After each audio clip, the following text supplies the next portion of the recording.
मैं हूं कामनी, स्वागत करती हूं आपका अपने चैनल में। दिल्ली के लक्ष्मी नगर पर आपको लेकर आ चुके हैं। करोल बाग क्षेत्र से बिलोंग करने वाली दीपाली बिष्ट जी हमारे साथ में मौजूद है।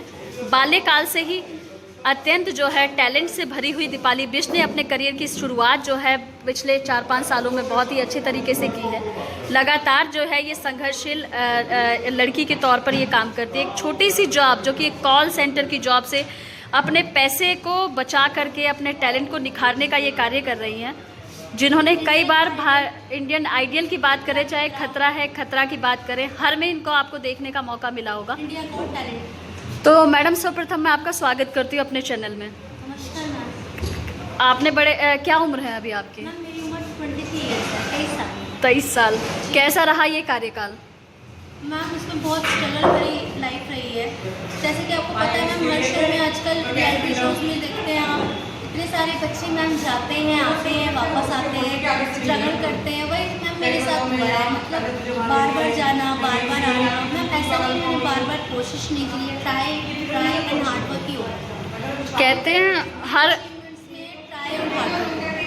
कहते हैं हर कामयाब इंसान के पीछे किसी का हाथ होता है। आज जो आप इस पोजीशन पे हो उसके पीछे किसका हाथ? मैम इसके पीछे मेरी मम्मी पापा का हाथ है। मैम मेरी मम्मी हमेशा से चाहती थी कि मैं सिंगर बनूँ और आगे बढ़ूँ, पापा भी चाहते थे, लेकिन मैम कहीं ना कहीं ऐसा लगा जब मैं बीच में कुछ अपनी लाइफ में कर नहीं पाई तो उनका सपोर्ट मेरे लिए कम हो गया। और अभी हुनर पास में रिसेंटली मैं ऑडिशन देने गई थी, लेकिन मेरा ऑडिशन जो था वो मैम टेलीकास्ट नहीं हुआ, शूट ही नहीं हुआ, जबकि मैं डिजर्व करती थी मैम कि मैं हुनर पास तक करती, लेकिन जब मैम वो शूट ही नहीं हुआ तो बहुत दुख हुआ। मैम उसके पीछे बहुत रोई हूँ मैं, क्योंकि मैं डिजर्व करती थी मैम कि मैं अपना गाना दुनिया तक सुना पाती।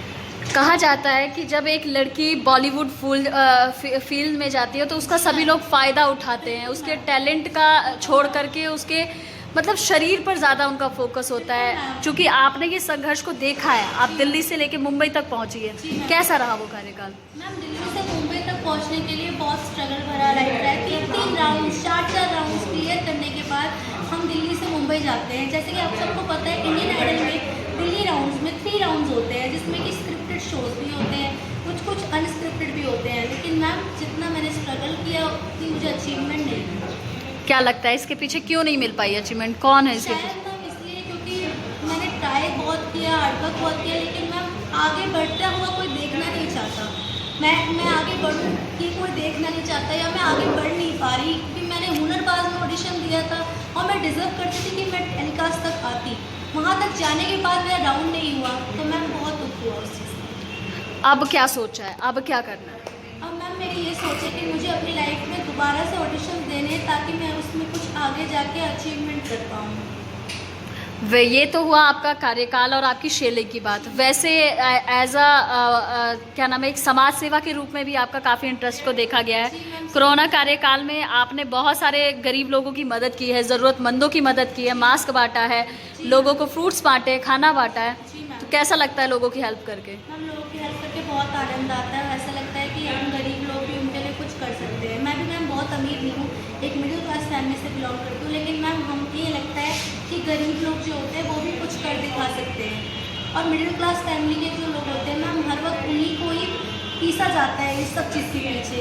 मिडिल क्लास फैमिली के लोग भी आगे जा रहे हैं, लेकिन मिडिल क्लास फैमिली के लोग वहीं के वहीं हैं। इतना सब कुछ करने के बाद जो चीज़ें आप डिज़र्व करती हैं वो गेन नहीं कर पाई, इसके पीछे क्या कारण रहा? अचीवमेंट इसलिए नहीं हो पाए मैम क्योंकि राउंड आगे नहीं हो पाए। एक राउंड में आए, दूसरे राउंड में बाहर आ गए मैम, इसीलिए मैं शायद आज भी वहीं की वहीं हूँ, क्योंकि मेरा आगे तक फाइनलिस्ट तक नहीं जा पाई। अच्छा, इसके पीछे क्या रीज़न है, क्या चैनल वाले नहीं चाहते, क्या उनके पीछे रीज़न है, वो तो मैम वो सब जो टीवी चैनल्स वाले हैं वही जानते। बड़े बड़े स्टार के साथ आपने काम किया है, कैसा लगा? सबसे अच्छा किसके साथ काम करके लगा? मैम श्रेयांश तलपड़े सर, पुनीत पाठक, भारती मैम, हर्षिम बाछनिया सर, बहुत अच्छा लगता है मैम सबसे मिलके। पुनीत पाठक सर एक बहुत अच्छे डांसर है, उनसे मिली मैं इस बार हुनरबाज में, लेकिन मैम बहुत अच्छा लगा सबसे मिलके, सबसे जुड़ के बहुत अच्छा लगा, बहुत अच्छा। तो बहुत कुछ आपने लोगों के लिए गाया है, कई आपके सॉन्ग्स भी मैंने सुने। कोई अब तक की कोई बेस्ट लाइंस जो आपको बहुत अच्छा लगता हो और दिल से फील करती हो, कुछ गाकर सुनाएंगी आप? मैम ये सॉन्ग है श्रेया घोषाल ने जो गाया है, तू थोड़ी देर और ठहर जा सोनिया, तू थोड़ी देर